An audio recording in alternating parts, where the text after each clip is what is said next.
C'est-à-dire, véritablement, pour pouvoir libérer et recevoir Matan Torah, il faut passer absolument par le Yovel. Le Yovel, c'est tout simplement comment on appelle ça, la Bina, c'est ça.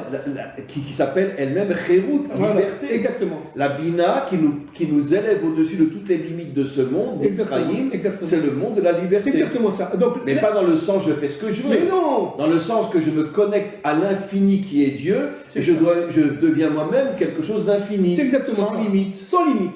Alors, voilà. alors donc, si vous voulez arriver à ce yesh, c'est très très peu d'individus peuvent arriver. Ça, si vous voulez, c'est le premier niveau. Le premier niveau de l'humilité, de la hanava en hébreu.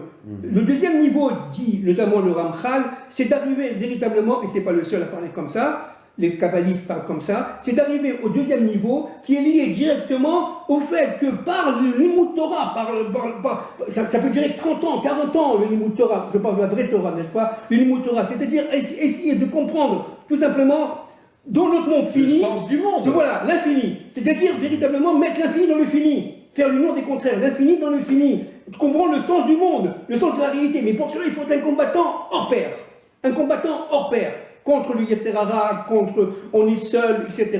Et ne pas se laisser manipuler par tous excusez-moi de le dire, par tous les salauds qui dominent le monde. C'est ça. Et à partir de ce moment-là, on devient tout simplement Eved Hashem, c'est-à-dire un serviteur de Dieu.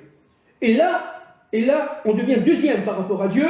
Il donne les ordres qu'on est capable de comprendre, parce que là, on a fait tout le travail d'étude de la Torah qui nous permet de comprendre et d'accomplir. Le côté féminin va accomplir. C'est ça, Matan Torah.